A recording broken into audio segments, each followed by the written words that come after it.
Recording in progress.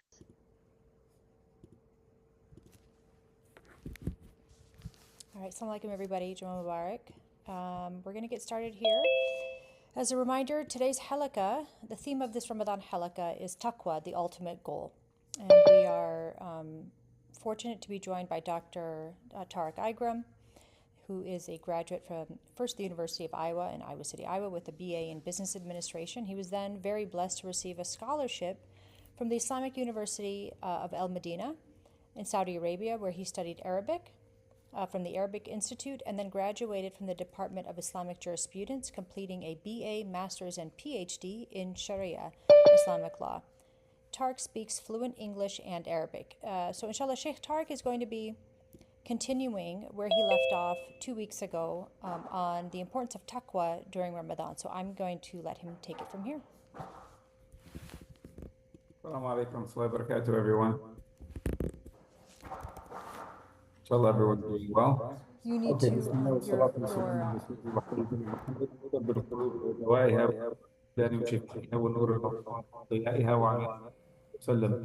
So in the last session, one of the things that we discussed was this 5, 5, and 5 concept. So the 5 principles that you need to get in shape, and then how those same 5 principles relate to the spiritual realm of getting in shape. So the importance of having a healthy heart, because, okay, so think about it like this.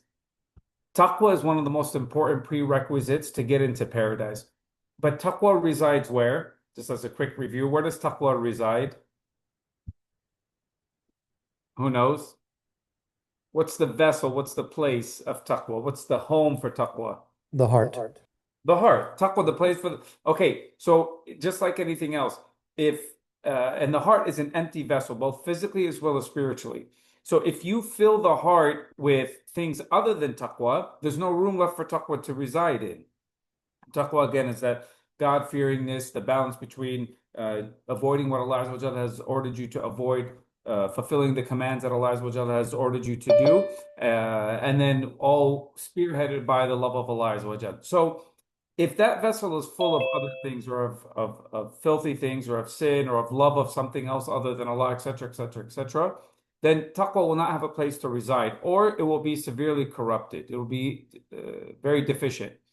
But if the heart is pure and clean and receptive to Allah Azza iman, to Allah Azza or iman with Allah Azza to Allah Azza's taqwa, then now you have a flourishing environment for that taqwa to reside. Then you have what the Prophet said, or what Allah Azza told us in the Quran, that the only thing that will truly benefit a person on the Day of Judgment, إِلَّا مَنْ أَتَى اللَّهَ بِقَلْبٍ سَلِيمٍ, who came to Allah Azza with a pure, healthy, sound heart. And then you will have that paradise will be brought near to those who had taqwa. Okay, so that's the importance of having that pure heart. And we said that one of the greatest exercises that the Sharia has given us, that Allah Azza has given us, in order to attain that taqwa, is in Ramadan itself. So what are 5 practical steps amongst these 5 principles? So number 1, to have a good intention and a goal. Number 1, to avoid the toxins of the body, the toxins of the soul, of the heart. Number 3, to have a healthy intake of nutrients. Number 4, to engage in actual movement. So in the case of spirituality, it's your acts of devotion. And then number 5, to have good company, to have positive influences around you. All of these things come together, these 5 principles. You will have a healthy body if you apply it to the body. You will have a healthy heart if you apply it to the heart. So how can we apply it during Ramadan? And that's where we left off. So the first thing is, again, to have that pure intention, to have that objective. And we spoke about some of the things in order to incentivize an individual in order to have that healthy heart. Today we'll cover some of the other principles.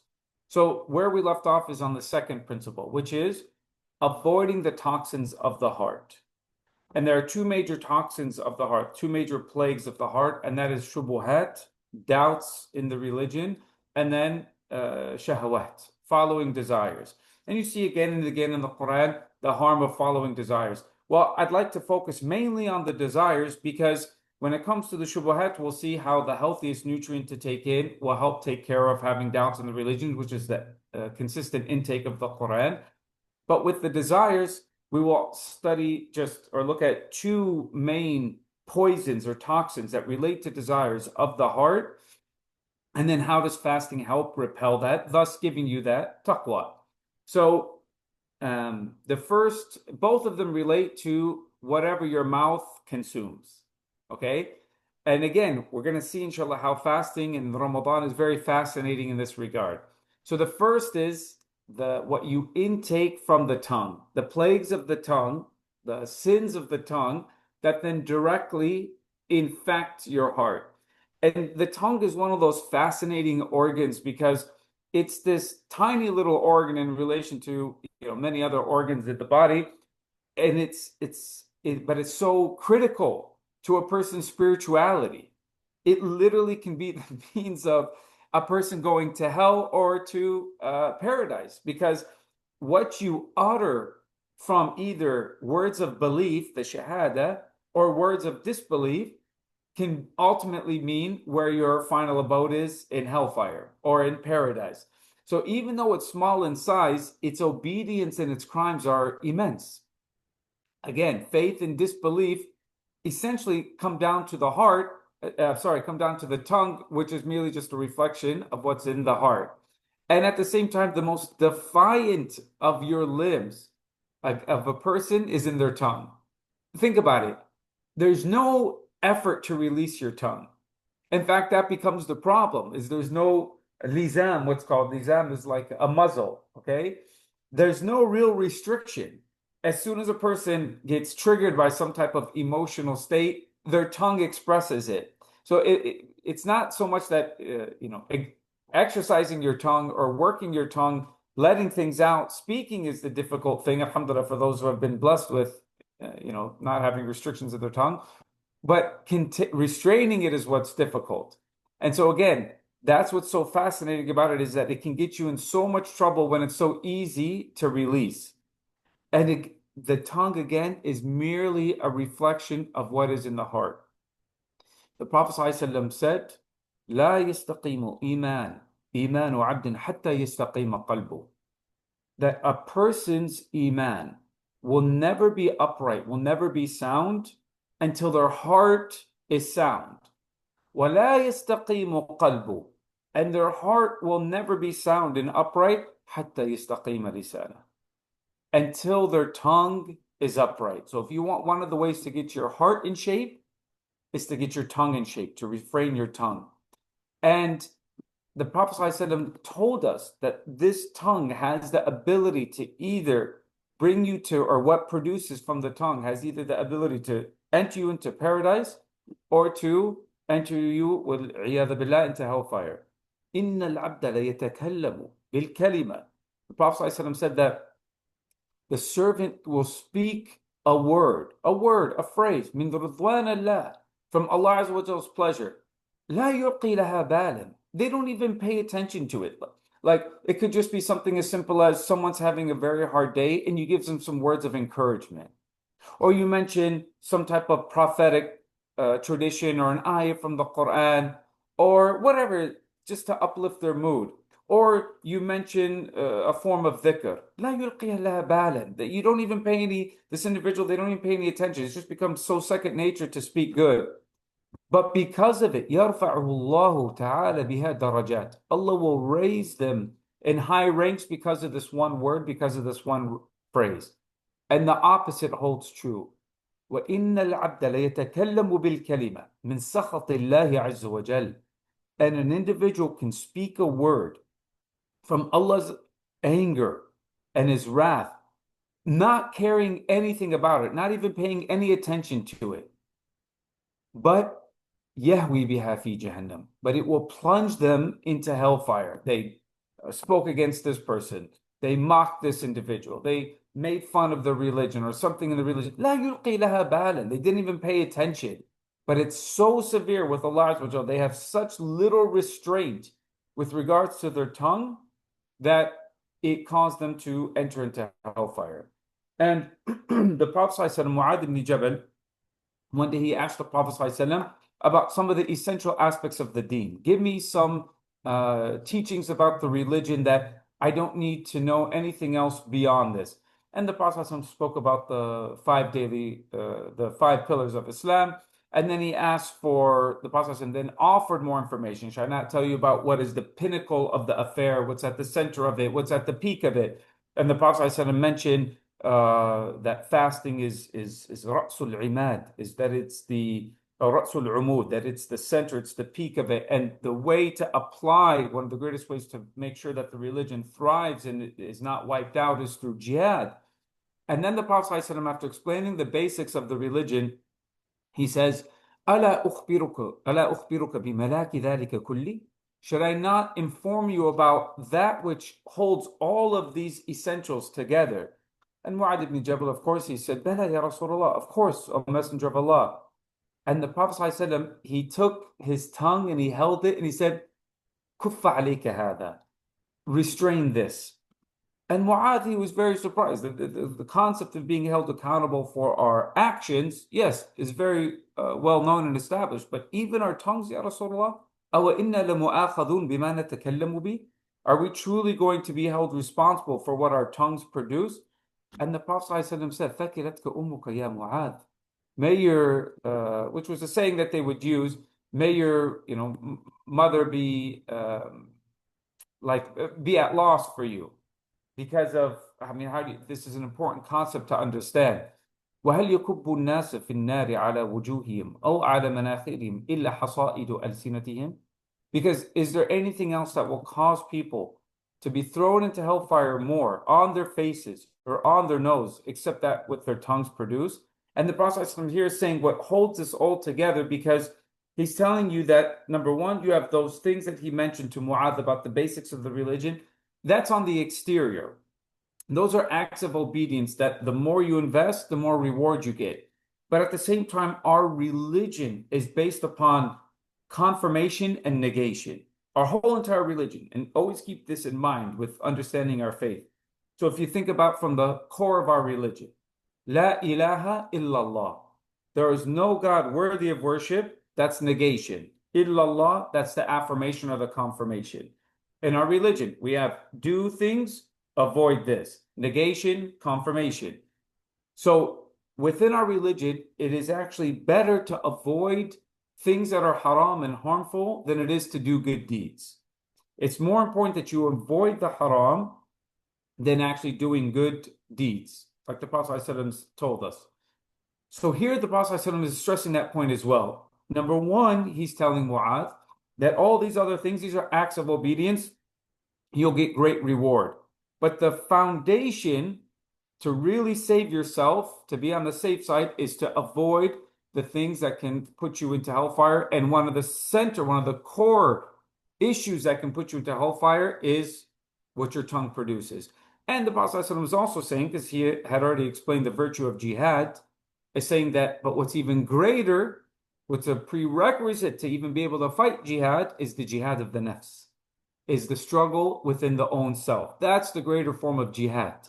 If you can control that, then everything else will become easier. And the Prophet ﷺ literally told in another hadith, the Sahaba, إن أكثر ما يدخل من الناس النار الأجوفان.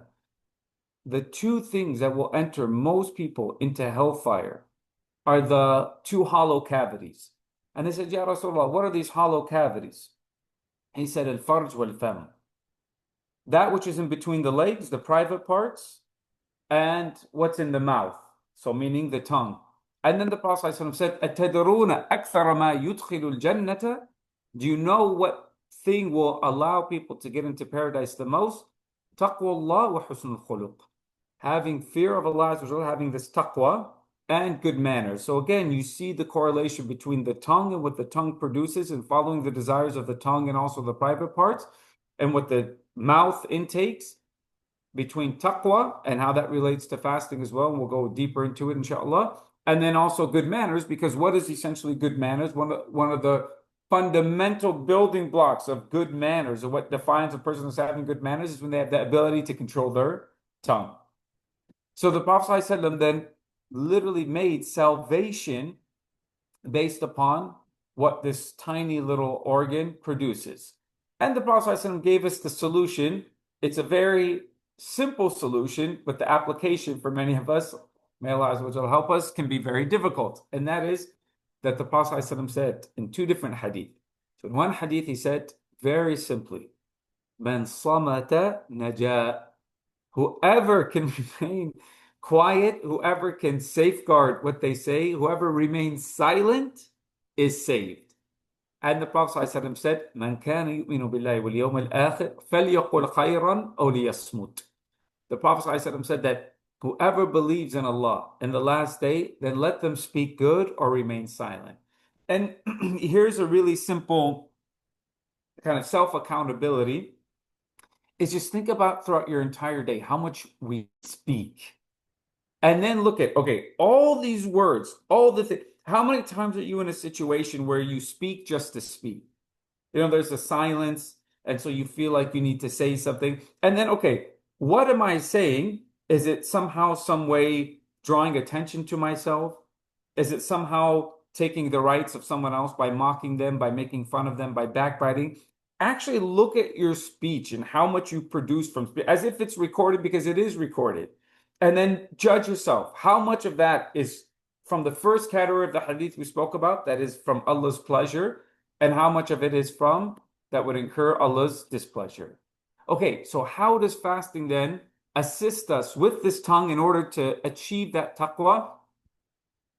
Fasting itself has the concept of restraint. That's what fasting means. Sawm in Arabic, in the linguistical meaning, means mutlaq al-imsak, absolute refraining. And even the fasting of the people of the past, it trained them that they were supposed to fast from both food, drink, and from what they speak. فإما ترين من البشر أحدا فقولي إني نذرت للرحمن صوما فلن أكلم اليوم إنسيا. Allah Azza wa Jal ordered Sayyidina Maryam alayhi salam, Sayyidina Maryam alayhi salam, that when you go to your people with Isa, with this new baby, then say that I have vowed a fast to the most merciful, so I will not speak to anyone today. Because again, that was part of their fasting. Well, our religion, yes, it gave more of a rukhsa to speak, for a license to speak, but that speech should be confined. The Prophet ﷺ said, As-siyamu junnah, fasting is a shield. So if any of you are fasting, فَلَا يَجْهَلْ, then don't act ignorant, don't speak ignorantly. وَلَا يَرْفُث, and don't speak with obscenities. Don't be crude and vulgar in your speech. وَلَا يَسْخَبْ, and don't raise your voice in anger. فَإِنْ سَابَّهُ أَحَدٌ, even to the extent that if someone insults you, or a person abuses you, or they curse at you, so they're abusing you either verbally or even physically, فَلْيَقُلْ إِنِّي صَائِمٌ إِنِّي صَائِمٌ, then let them say and remind themselves and remind the other individual, I'm fasting, I'm fasting. It's not worth it. Holding and refraining that tongue. مَنْ لَمْ يَدَعْ قَوْلَ الزُّورِ وَالْعَمَلَ بِهِ فَلَيْسَ لِلَّهِ حَاجَةٌ فِي أَنْ يَدَعَ طَعَامَهُ وَشَرَابَهُ.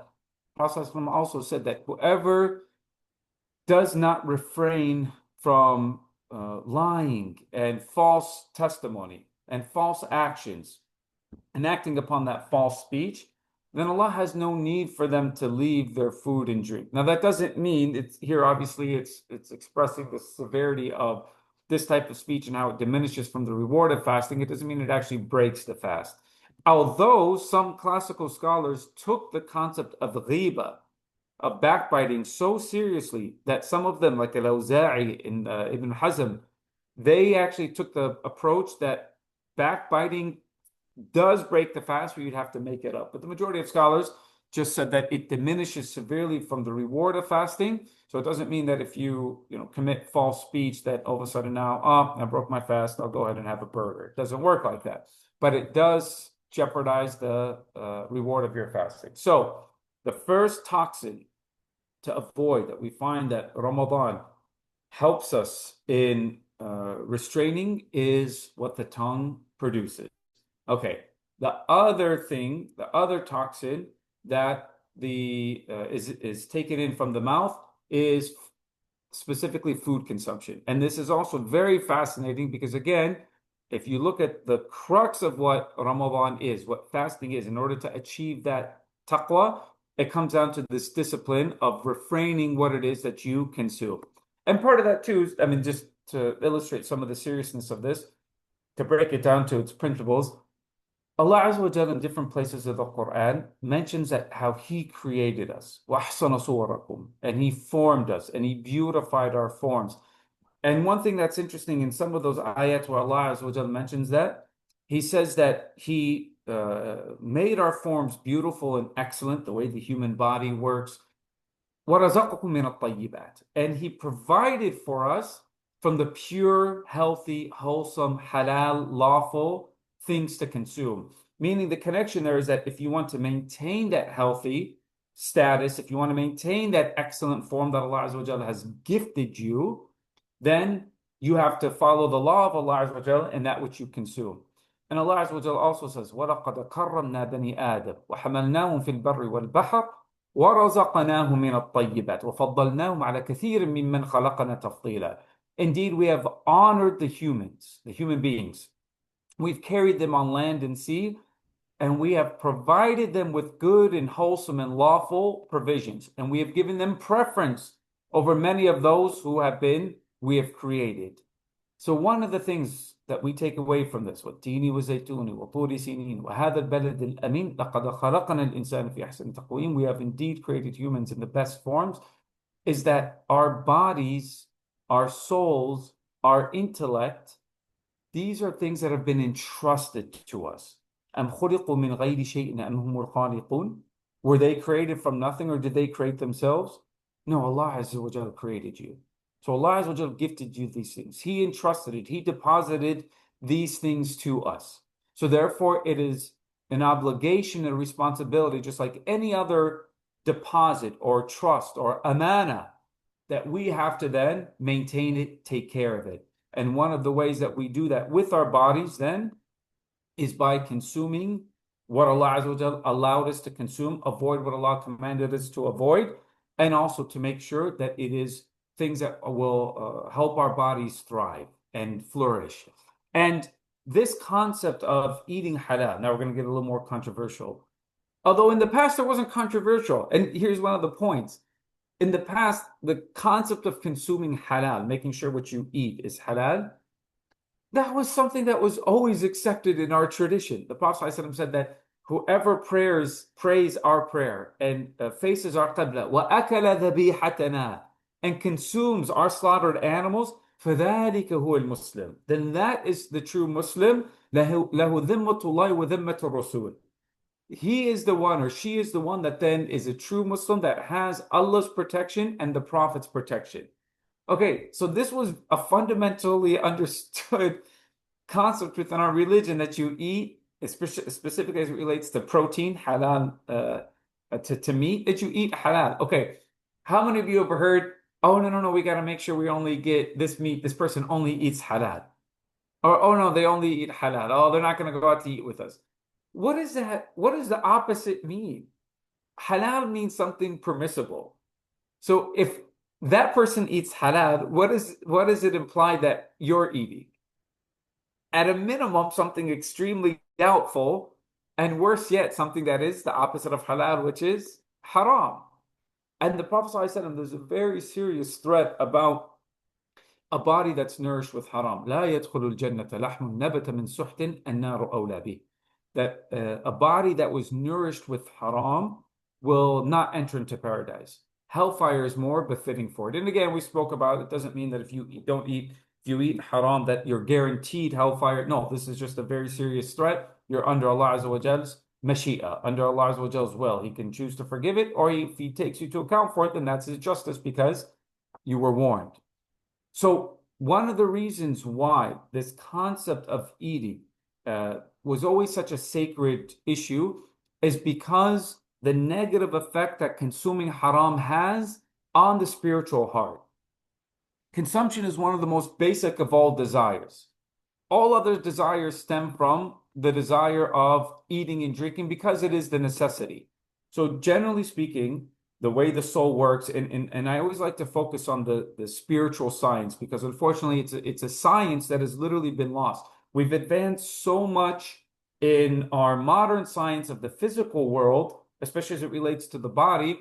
But we've lost, and many of us are completely unaware that there is such a rich tradition of spiritual science and psychology that our scholars have written about, expanded about, that are found in the Quran and the Sunnah, that is critical in these times that we also understand, in fact, even more so than the physical, because the physical, well, is temporary and the spiritual essentially is eternal. And also because it has a direct effect on the body, because our souls, our intellect, as I said, our bodies are all intermingled into one. So the stomach desires from the stomach spring all other desires. So once a person satiates, generally speaking, the desires of their stomach, then they move on to their next desires, which in the, just for most humans, it then goes on to intimacy, into the private parts, the craving of sexual relations. Then from there comes the desire of status and wealth. Why? Because, okay, I've taken care of these desires, but the human always wants more and more and more.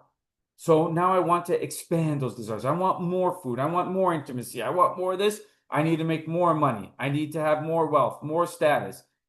Then from that desire of wealth and status comes the excessive pursuit of from the wealth and status, then comes the forms of foolish competition, rivalries, jealousy. Then from that comes showing off. Look at how much I have and bragging about it and building it on your house or bragging about it on social media. Then comes what? Then comes hostility, the desires of hostility, rancor, envy, hatred. Oh, I have this, but this person has more than me. I want what they have. And then from there comes what?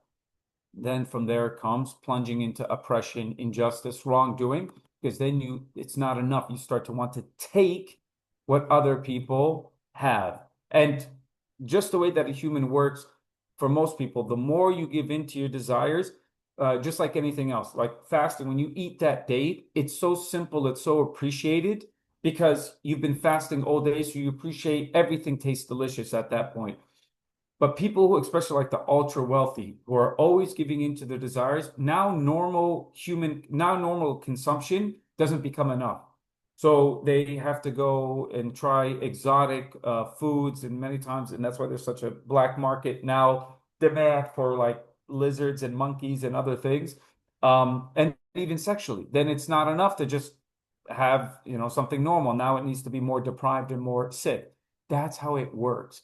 And Shaitan knows this very well because again and again in the Quran you see that one of the easiest ways for a person to fall into dalala, misguidance, and then hence by hellfire, is through following the desires. And most people in the world follow desires. Shaitan's greatest way to control the hearts is through desires. That's his major access point. And the major access point to desires is the most fundamental of desires, which is what? Which is food and drink. And so, number one, if you look at how Shaitan first tested humans, Adam and Hawa, what was it from? What was the first sin that they gave into? They ate the apple. They ate the apple. Shaitan came to them by means of consumption. In fact, if it's okay, I'm going to just share a quick picture in the chat, if that's all right. This is sometimes my students make fun of me because I'll get into like AI images, but it's just an illustration of how Shaitan gains access to the heart because that's his ultimate goal. Shaitan can control the heart, he controls the individual. He can control the mental state because again, as we said before, at the center of so much mental health is when the heart is not in line, when the heart is not in harmony. And that's what the Prophet ﷺ indicated. And so one of the objectives of Shaitan is لِيَحْزُنَ الَّذِينَ آمَنُوا. Shaitan he wants to cause the believers grief and to be depressed and to be anxious.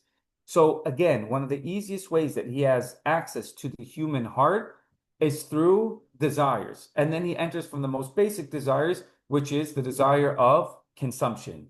He wants to make sure that you're consuming. There's a very vested interest to ensure that you're not consuming halal, because then it becomes a point of infiltration for him and his soldiers. May Allah Azza wa Jalla protect us. Now, just to illustrate this again some more, think about your heart like a pond. In fact, I'm going to share another image if that's okay. So think about your pond like this beautiful your heart like this beautiful pond that has multiple water channels feeding into it. All right. Now, those water channels, many times it's from your senses. So what you see, there's a direct correlation between what you see and how that affects your heart, what you hear and how that affects your heart, what you touch, what you taste, etc., etc.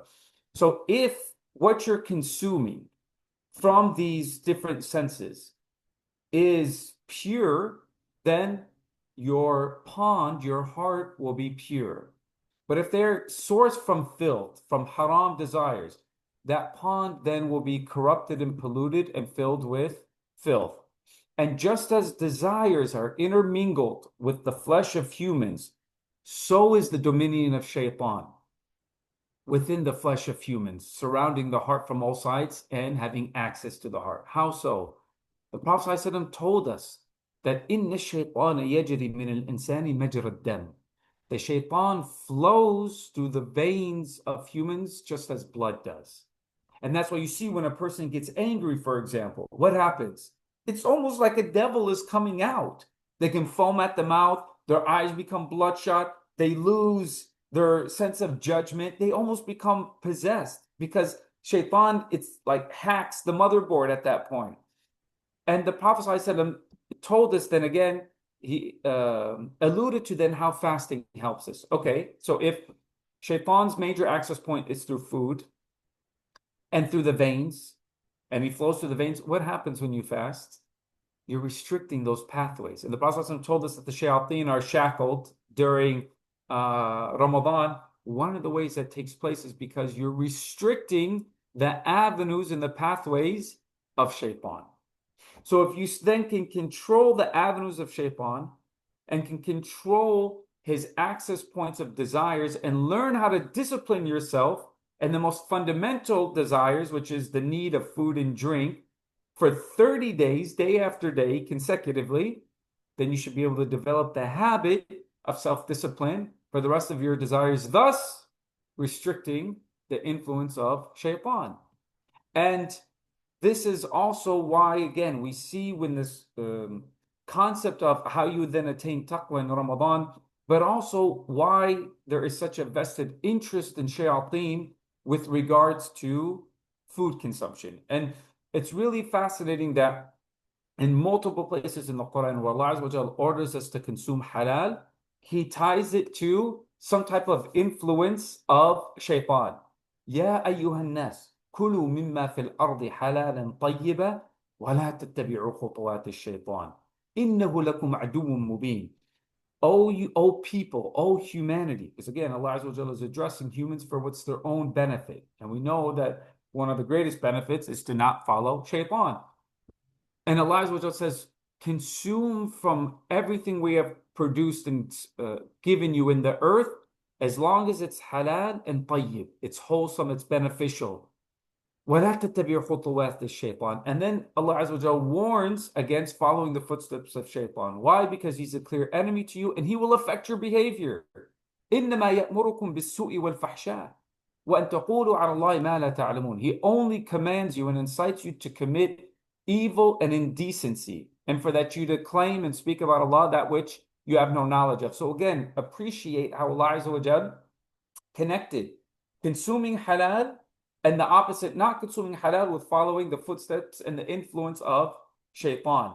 And that's one of the reasons why, specifically, again, when it comes to meat, there is this command to make sure that the blood is drained. The Jews, for example, they go to an even further extreme to where they have to salt the meat to extract every bit of blood from the meat. Alhamdulillah, our religion isn't that strict. They made it strict upon themselves. But for us, it's just to make sure that the blood is drained by the specific blood vessels in which we cut in the slaughter. But again, why? Because you find this focus of blood and consuming blood with shaitan, and even in demonic sacrifices and all these other things. because blood plays such a significant role. Again, physically speaking, because it's what carries the pathogens and everything from a health benefit, we drain the blood, but also to restrict the influences of shaitan. And this concept that we are what we eat is an Islamic tradition. I mean, it's a principle even within our religion.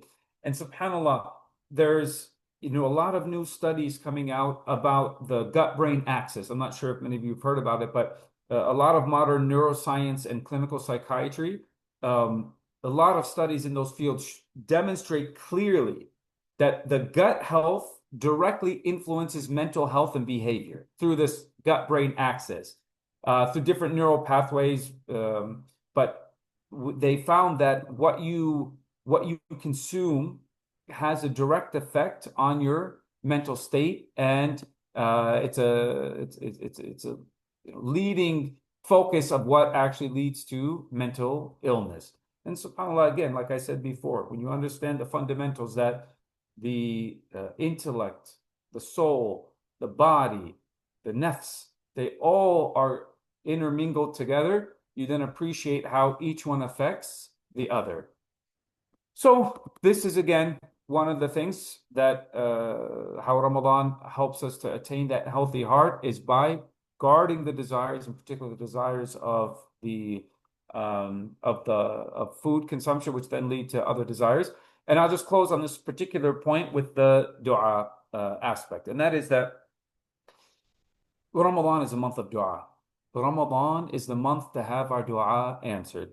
One of the most strongest weapons we have in this life, both spiritually as well as everything that relates to our affairs in this world, is dua. How many of you felt so frustrated or even now, when you see all the injustice that's occurring, all the oppression that's happening in the Muslim world, you want to do more, you want to do more, you want to do more, but you feel restrained. But understand that one of the greatest weapons that everyone has, that is from the mercy of Allah Azza wa Jal, is the dua, the power of dua. And subhanAllah, even in the ayat of fasting, Allah Azza wa Jal, He speaks about fasting, some of the rulings of fasting, and then He closes that section and He says, وَإِذَا سَأَلَكَ عِبَادِي عَنِّي فَإِنِّي قَرِيبٌ أُجِيبُ دَعْوَةَ الدَّاعِي إِذَا دَعَانِ. And when my servants ask about me, I'm close. He didn't say, tell them I'm close. I'm close. He answered directly to emphasize this proximity and how he answers the dua, in particular, the dua of Ramadan. I answer the call of the one who calls upon me. All right, why am I bringing this up now? Because we are in desperate need of dua, always. But that also means if we're in such desperate need of dua, and dua is such an opportunity to ask Allah to help change us, to ask Allah to give us the highest levels of paradise, to ask Allah to protect us, etc., etc. And because Allah is able to do everything, then that also means we have to take a very serious approach to dua and make sure it's protected, and that we do the things that will facilitate the dua and increase the chances of it being answered, while at the same time removing obstacles that could prevent our dua from being answered. And that also directly relates to the toxins of what our mouths consume through haram food. The Prophet ﷺ said to, I believe it was Abu Sa'id al-Khudri, أطيب مطعمك تكون مستجاب الدعوة. Purify what you consume, make sure it's halal, and you will have your dua answered. And the Prophet ﷺ said, in a very famous hadith, إِنَّ اللَّهَ طَيِّبٌ لَا يَقْبَلُ إِلَّا طَيِّبًا. Allah is perfect and pure and wholesome and good, and He will not accept anything that is not pure and wholesome. And Allah ordered the prophets with the same command, ordered the believers with the same command that He ordered the messengers with.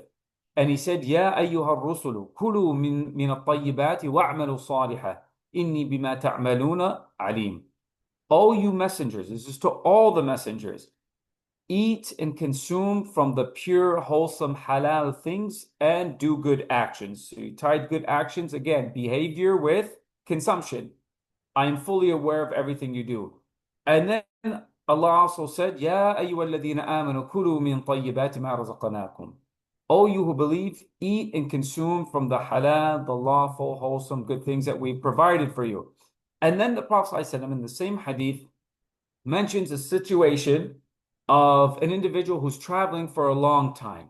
Now, this traveling for a long time scenario, it's to show the hardship, because generally speaking, especially in the past, when you travel for a long time, traveling was hardship. That's why we're allowed to shorten the prayers. That's why the Prophet ﷺ told us that the prayer, that the dua of a traveler is answered.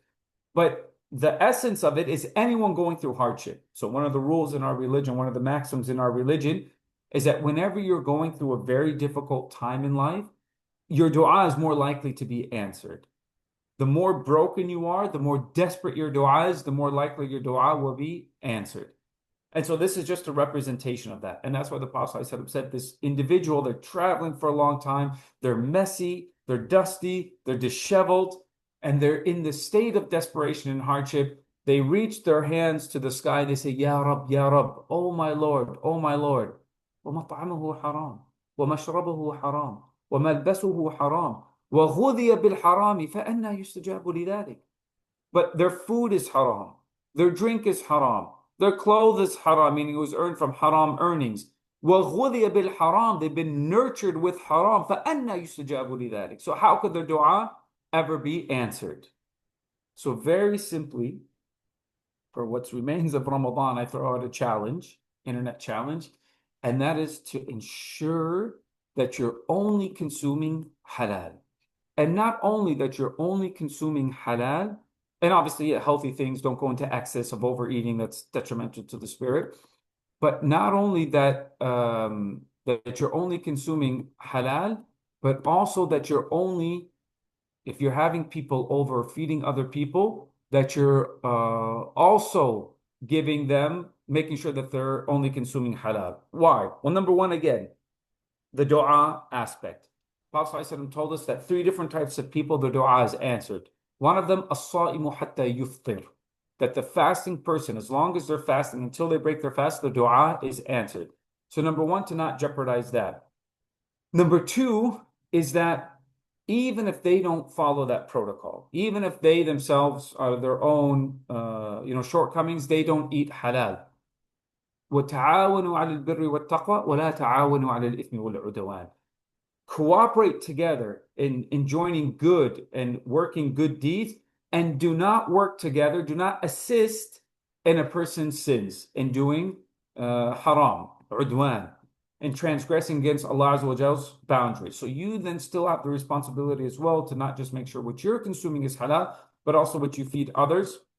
And then also, of course, after you do that, understand that again, this is part of that taqwa training. It doesn't make any sense to fast all day from the halal just to break it on haram. And again, the main focus is on the meat. And then do an observation. Go 2 weeks, 3 weeks, a month of only consuming halal, and then notice: do you have an improvement in spiritual clarity, a healthier mental state? Is your supplication, do you find your supplication answered? Do you find an overall boost in your energy to do more acts of obedience? All of these things, I'm not saying them as hypothetical. I'm saying them more as appreciate the changes you will notice, because this has already been observed for centuries for people that made this a focus point of their life and change. Okay, that's with regards to practical things to avoid toxins during Ramadan, again, to achieve that healthy heart and to achieve that taqwa. So again, what the tongue harvests and also what you consume and put in your stomachs. The third principle is to make sure we're consuming healthy nutrients, which again, one of the superfoods for the soul is the dhikr of Allah Azza wa Jal. And of course, the greatest form of the dhikr of Allah Azza wa Jal is the Quran, in particular in Ramadan. شهر رمضان الذي أنزل فيه القرآن هدى للناس وبينات من الهدى والفرقان. The month of Ramadan is the month that the Quran was sent down as a means of guidance for people and a clarification for that guidance, and a furqan, a criteria to distinguish between right and wrong. And I'll just make one very quick point on that furqan aspect. Most of us are in doubt with regards to so many challenges of this world, especially since we're bombarded with constant information. And now, many times, that information, as we know, is false, it's exaggerated, it's half truths, etc., etc. And so people get extremely confused, and especially for young people, because this becomes so frustrating. You want to know the truth, you want to know what's right, you just don't know sometimes. And now, especially with the implosion of AI and fake videos, the Quran gives you that criteria. The Quran gives you the ability to be able to distinguish between what is right and wrong. The more you know Quran, the more it teaches you the principles of this world, and the more it teaches you the ability to be able to have that distinction. Ya ayyuhalladhina amanu tattaqullah, O you who believe, if you fear Allah, then Allah will reward you. وَيَجْعَلْ لَكُمْ فُرْقَانًا. And He will provide for you. He will give you that criteria, an ability to be able to distinguish between right and wrong. So I'll just say about the Quran that, because obviously it's too much to say about it, but aside from just increasing in your Quran, I would specifically say not just increasing in your Quran, but also specifically focusing on how to truly benefit from the Quran. So, for example, one of the things when we talk about that, the Quran, how it has the effect on the soul, that it, أَلَا بِذِكْرِ اللَّهِ تَطْمَئِنُّ الْقُلُوبُ, is it not with the remembrance of Allah that the souls find tranquility in? The Prophet ﷺ told us, مَا أَصَابَ أَحَدًا قَطُّ هَمٌّ وَلَا حَزْنٌ, that a person is never afflicted with any type of grief or depression or something that's worry, except that they say these words, that, oh Allah, I am your servant, I am the son of your servant, I'm the son of your male servant, the son of your female servant, my forelock is in your hand, your decree over me is to be carried out regardless, your judgment upon me is just. I ask you for by every name that is yours, whether it's a name that you named yourself with, or you taught to anyone in your creation, or you revealed in one of your books, or you have kept hidden with the secret knowledge with yourself. And here's the point, that you make the Quran, and تَجْعَلَ الْقُرْآنَ رَبِيعَ قَلْبِي, that you make the Quran the spring of my heart, وَنُورَ صَدْرِي, and the light of my chest, وَجِلَاءَ حُزْنِي, and a removal of my sorrow, وَذَهَابَ هَمِّي, and a removal, a disappearance of my distress. Anyone who says that, except that Allah will remove their distress, remove that sorrow, and replace it with joy. And replace it with joy. So a person that says, okay, that's what you're telling me to have to solve my problems of distress. Yes, because that's what the Prophet ﷺ said. And even some of the Sahaba, the Prophet ﷺ taught this to. So I was grief-stricken with debt, with this, with this, with this, with this, and Allah Azza wa Jalla replaced it for me. But when? When we learn how to benefit from the Quran, when we learn how to contemplate on the Quran, when we learn how to enact the Quran in our lives. And so I'll just close with this point of the Quran, a formula to how to benefit from the Quran. إِنَّ فِي ذَلِكَ لَذِكْرَى لِمَنْ كَانَ لَهُ قَلْبٌ أَوْ أَلْقَى السَّمْعَ وَهُوَ شَهِيدٌ. Allah Azza wa Jalla says in Surah Qaf that in this reminder, this Quran is truly a benefit, is a reminder for people to take heed, but for who? Whoever listens attentively while being fully present. If a doctor gives you a medicine, but he gives it to a patient where it doesn't relate anything to what their ailment is, or he gives it to an individual with specific instructions, or she gives it to an individual with specific instructions, but they don't follow those instructions. Take it 3 times a day, they take it 1 time a day. Take it with a meal, they take it on an empty stomach. Or if they're so stressed, or if they're poisoning themselves with alcohol, with all these other harmful things where it diminishes the effect of the medicine, that medicine is not going to help, no matter how good that medicine is. Similar is the spiritual medicine. So to be able to benefit from the Quran, you need the medicine, what will actually affect, which is the Quran. Okay, alhamdulillah, we have that. But then you also need a receptive vessel, which Allah mentions in that verse I mentioned. The person who has that living heart. You have to have that living, humble, capable heart of understanding. Then you have to have the condition met. What's the condition? Attentive listening. You have to actually have focused hearing, conscious engagement with the Quran. And then you have to have number 4, the fourth part of that formula, is the absence of any barrier. So you cannot have a distracted heart. You can't be heedless. You can't, you cannot take in poisons of the soul for 12 hours a day, read the Quran for 5 minutes, and even within that 5 minutes, ding, oh, okay, ding, and you're constantly distracted. Yeah, of course, you're not going to feel the full benefit and effect of the Quran. So you have to follow this formula in order to truly benefit from the Quran. And again, with regards to benefiting from the Quran, especially with Ramadan, there's a classical debate. Is it better to read more or is it better to read less but contemplate more? Wallahu alam, it's better, especially for those who don't understand the Arabic, to contemplate more, quality over quantity. Okay, so that's with regards to the third principle, which is a healthy nutrient of healthy intake of nutrients for the soul, which is the dhikr of Allah, specifically in Ramadan, focusing on the Quran. The fourth principle, we said you have to move, you have to exercise. So we'll just focus on a couple of things in Ramadan and how Ramadan again facilitates. So number one, fasting itself. So sometimes we forget that the action of fasting is one of the greatest things that you can do in Ramadan, as long as you're doing it correctly. Why? Because Allah Azza wa Jalla told us that my servant does not become nearer to me by that which, or by things which are more beloved to me than that which I have made obligatory upon them. And fasting is something that Allah Azza wa Jalla has made obligatory upon us until they keep coming closer to me and closer to me with involuntary acts as well, that I become their wali, I become their special guardian and protector. I become their eyes in which they see, I become their ears in which they hear, I become their hand in which they strike, their leg in which they walk, meaning I essentially influence their soul to the extent that I only allow them to see that which is pleasing to me and good for them. I only allow them to hear that which is pleasing to me and good for them, etc., etc. And if they ask me for anything when they get to this point, I will give it to them. And if they seek my refuge and protection from any type of harm, I will surely grant it to them. So focusing on that. The next thing is sadaqah. Allah Azza wa Jalla tells us, خُذْ مِنْ أَمْوَالِهِمْ صَدَقَةً تُطَهِّرُهُمْ وَتُزَكِّيهِمْ بِهَا وَصَلِّ عَلَيْهِمْ. Allah Azza wa Jalla tells us in the Quran, for the Prophet, it's a command to the Prophet to take from their wealth. Why? So as a form of sadaqah, because it cleanses and purifies their souls. وَصَلِّ عَلَيْهِمْ.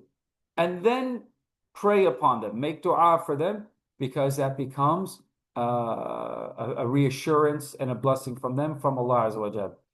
And the Prophet ﷺ said that as-salatu qurban أو البرهان والصوم جنة والصدقة تطفئ الخطيئة كما تطفئ الماء النار. We spoke about in the very first halaqah the harm of sins and how sins blacken the heart and how they kill the heart.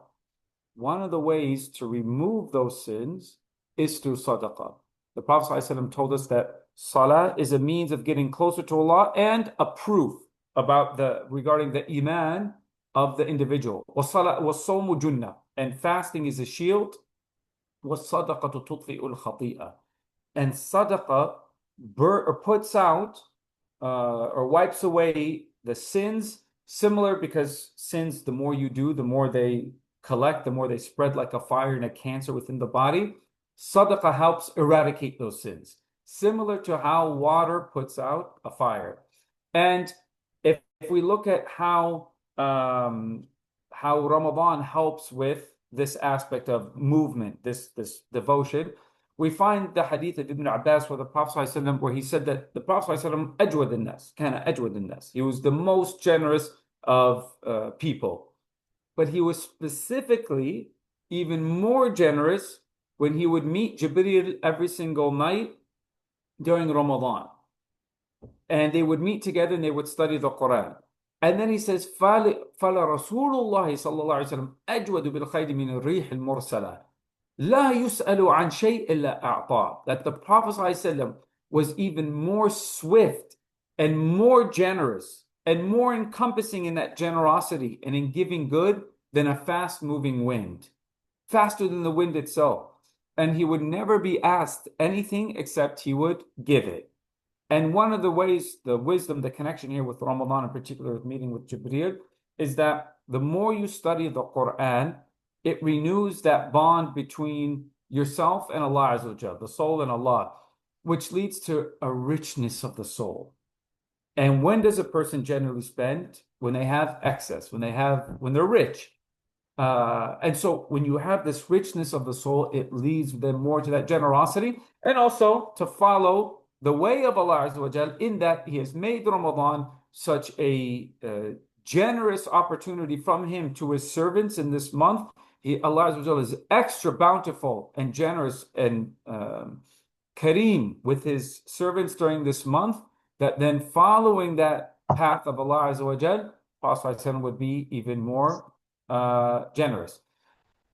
And we look at even how Ramadan essentially forces us to do that, Zakatul Fitr. If you don't give any sadaqah during Ramadan, you have to give it at the end for Zakatul Fitr, even for a poor person. Even a poor person, they can be on the receiving end of Zakatul Fitr, as well as it's one of their instances where they're actually giving during at the end of Ramadan. And also the great reward of feeding a fasting person. The Prophet ﷺ said, "من فطر صائما كتب له مثل أجره إلا أنه لا ينقص من أجر الصائم شيء." That the Prophet ﷺ told us, whoever feeds a fasting person, then they will be given the same amount of reward of that person's fast without diminishing from that individual's fast at all, the reward of their fast. So if Allah was decreed for them that they were going to get 300,000 tokens of reward for that fasting, you just feeding them took your token of fasting, as well as you got the reward of their fast as well, without it diminishing from their 300,000. The last thing we'll close with, because I know we only have a minute left, and that is having good companions. So we said that the fifth principle is to be surrounded with good in order to get your heart in shape, as well as your body in shape. Ramadan is full of that. Think about what you're doing when you break your fast. Ideally, you're around righteous people. And if you're not, that's what you should be focusing on. When you go to Taraweeh, you're around what? Righteous people. You're in the company of the angels. Although I will just say this, sometimes we take it too far, the company. Ramadan has become such a cultural event, especially if you see this in the Muslim world, where people are up all night shopping and laughing and visiting family. Visiting family and spending that time together is beautiful, but it goes to an extreme to where it actually misses out on the true spirit of Ramadan and objective of Ramadan, to attain that taqwa. And that's why actually having moments of seclusion is very encouraged during Ramadan, hence i'tikaf. And if you look at it, when was the Prophet ﷺ guided in Ramadan? When he secluded himself. And Ramadan helps facilitate that, because you're already supposed to be cutting off so many distractions. So as a base, you should actually be focusing more on seclusion during Ramadan than outside of Ramadan. But then when you are in the company of people, you make sure that it is in righteous company and in circles of remembrance, such as this. May Allah grant us this, to where the angels swarm down. They come down to these circles of knowledge, which are their only, is one of the main responsibilities that they have. And then they surround the individual until they stack up upon one another with their wings, making dua, and then they go back to Allah. Allah says, "How did you find my servants? We found them remembering you. Have they even seen me?" No, they haven't seen you. How would it be if they saw me? They would be even more intense in remembering you. What are they asking for? They're asking for your forgiveness. What do they want from me? They want your paradise. What are they seeking? Have they seen my paradise? No, they haven't seen my paradise. How would it be if they saw it? They'd be even more intense in working for it. What are they seeking refuge? They're seeking refuge from your hellfire. Then Allah Azza wa Jalla says, "Bear witness, all of my angels, that I have forgiven them for all of their sins, that I have given them what they're asking for, paradise, and that I have granted them a respite, refuge from what they're seeking refuge from, meaning hellfire." And then one of the angels says, "Yeah, but Allah, there was an individual with them that they just happened to pass by. They came through the masjid or wherever that gathering was.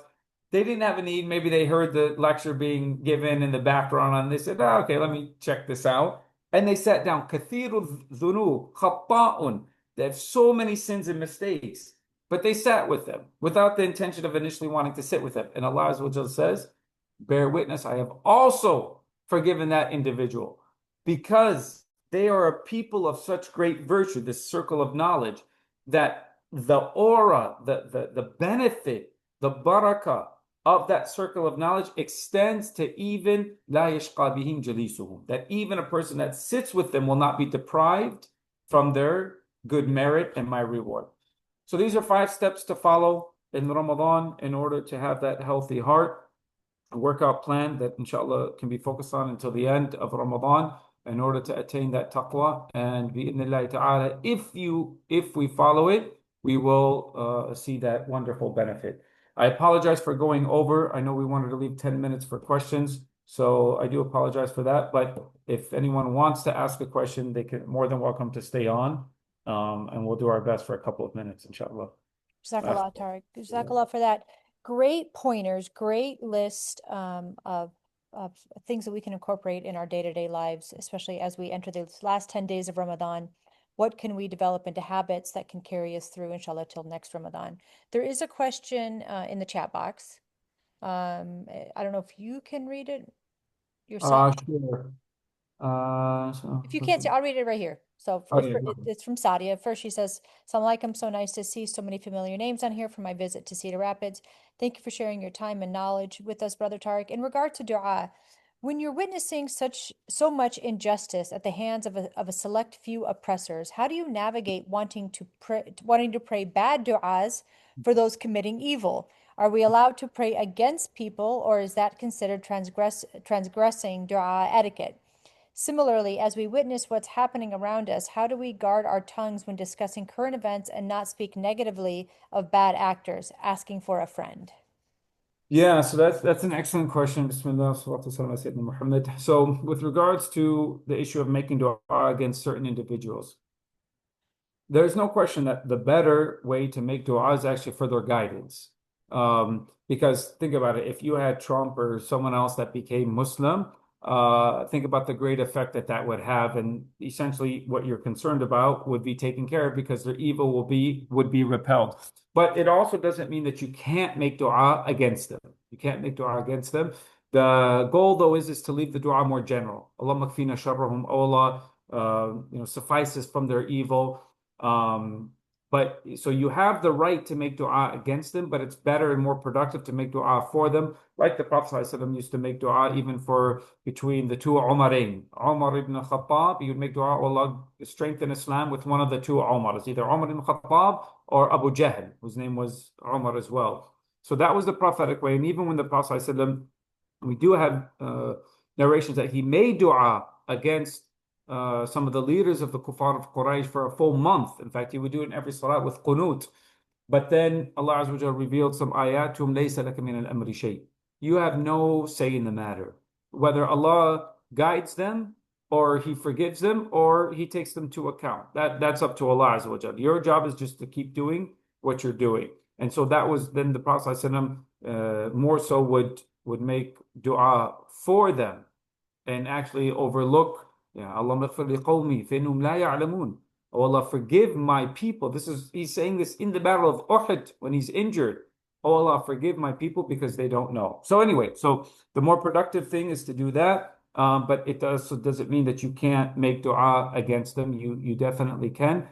Similar to what it got to the point with Musa alayhi salam when he made dua against Fir'aun. يختم على قلبي. Allah seal their hearts so they don't believe at all. They've transgressed to such an extent. And then what was the second part of that question about guarding the tongue? Are we allowed to pray against people, or is that considered transgressing Yeah, dua it's not. etiquette? Okay, yeah. Well, the And then, second part was just how, when we're discussing current events, how do you balance not speaking badly of or negatively of bad actors? All right. So if they're non-Muslim, the rules of ghiba don't apply to non-Muslim. So backbiting an individual specifically relates to backbiting your Muslim brother or sister.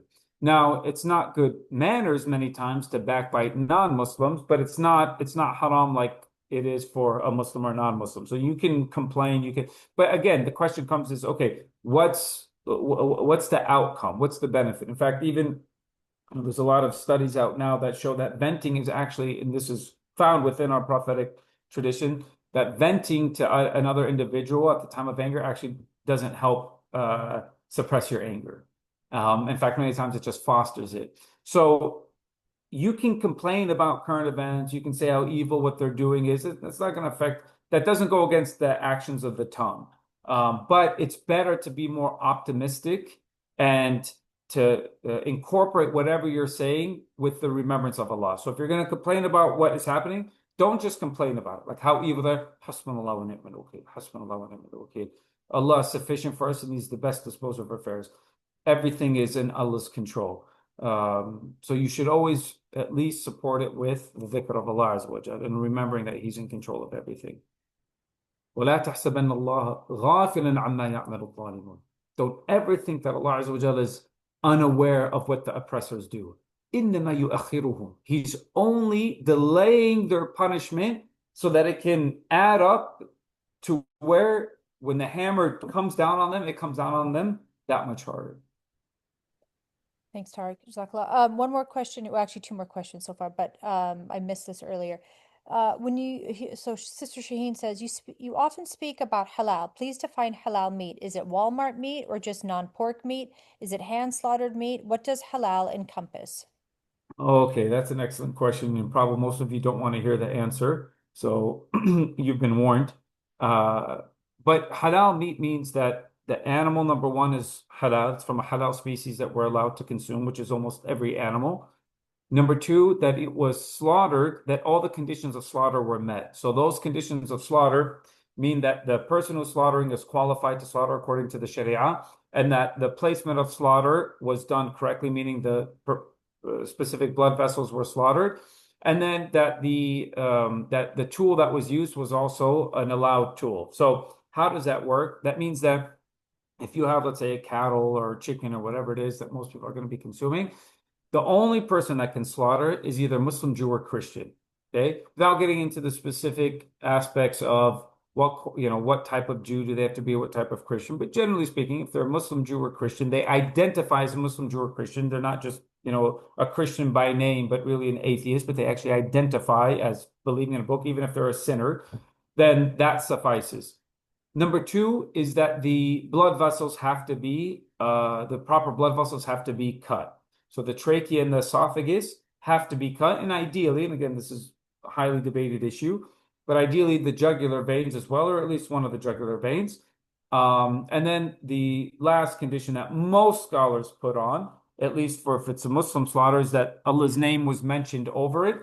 And then it's split between the different madahib. If a Jew or a Christian slaughtered the animal, do they have to mention the tasmiyah or not? That is a more contested issue, and there's more leeway for it. But again, the main thing is that the meat follows that condition. Now, with regards to the meat that you find at Walmart or other places, most of the time it's not slaughtered in that fashion. And I know some people will say, or they abuse the fatwa that, oh, we're living in a Christian country, or like you used to hear, yeah, but the owners of Chick-fil-A are Christian.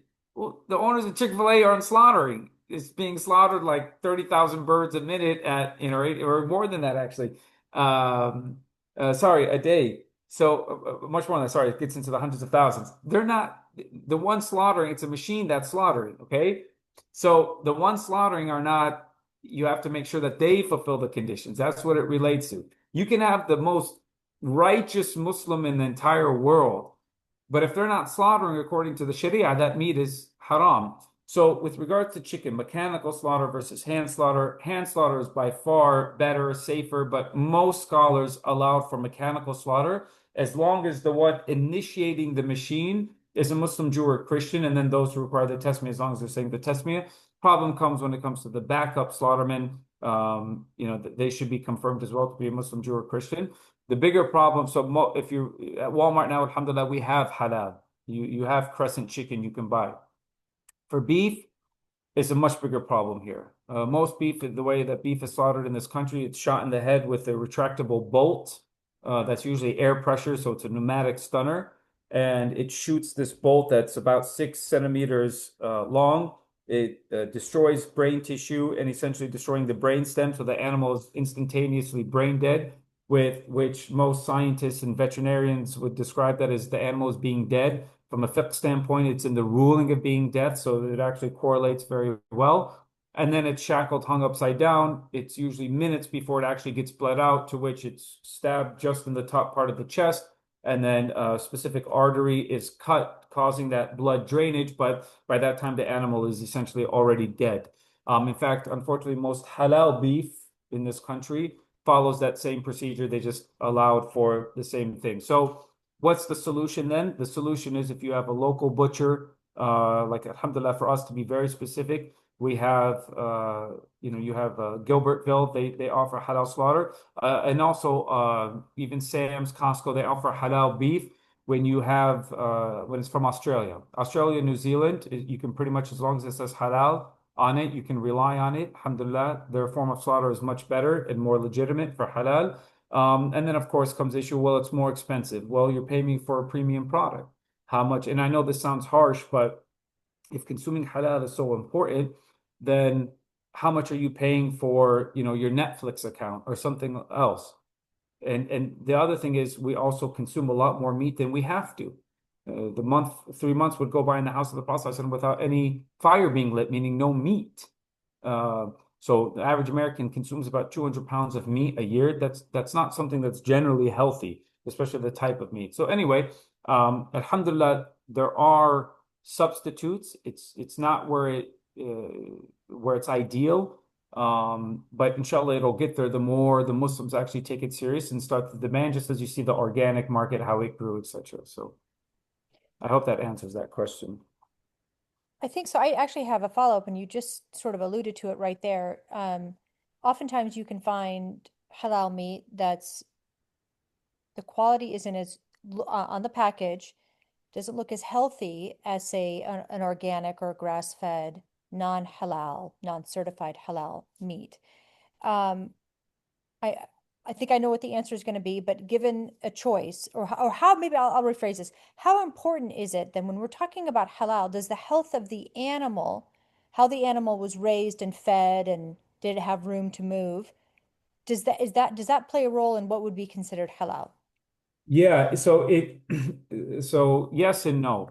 So when it comes to what qualifies an animal for being halal, that the conditions have to be met, if an animal is, was tortured, a'udhu billah, or it was raised in a horrible condition, unless it was eating like najas and other things, as long as it was still slaughtered properly, it would still be considered halal. Would it be certified halal? No, it wouldn't. Almost no certifier would certify an animal that was raised in, inhumane conditions, or if it was unhealthy. And obviously, from a Sharia perspective, it's not encouraged to eat that. But one of the reasons why the Sharia makes a distinction between the two, so meaning that those actions are haram, it's haram to torture an animal, no question. But within our Sharia, we have two different categories of rulings. You have the rulings that pertain to actions themselves, and then you have rulings that pertain to the individual performing the action. Example, when you pray, it is wajib, it is obligatory for you to pray. So that is a ruling that applies to the individual. Then we look at the prayer itself. So now we're looking at how do we judge that prayer? Was it missing some of the conditions? Did you pray without wudu? Okay, you missed a major condition. Now we're going to judge that action itself, put a ruling on it. It's facet. It's not accepted because it missed a precondition. So similar with halal slaughter, you have the actions of the individual torturing the animal. That's haram, but it does not necessitate that the meat itself, if it fulfilled all those other conditions, is haram. It might still be halal. And one of the reasons for that as well is because, especially in the past, with scarcity of meat, that you didn't have this ideal situation necessarily, or even in times of the future where you might not have the ideal situation that everything's going to be cage free and have all this pasture to graze on. When you're trying to feed millions and millions of people, you have to almost sometimes cut corners in order to do that. So it's not ideal. Some of the actions would be considered haram, especially if it's harmful, but it does not necessitate that the meat itself is haram. Thank you for clarifying that. Yeah. If are there any more questions? I see nothing in the chat, so I'll just give it a second if anyone wants to unmute or raise their hand. Okay, I think we're good. All right. Tariq, Sheikh Tariq, Tariq, brother, brother Brother, Tariq. brother Tariq, the literal and figurative brother Tariq.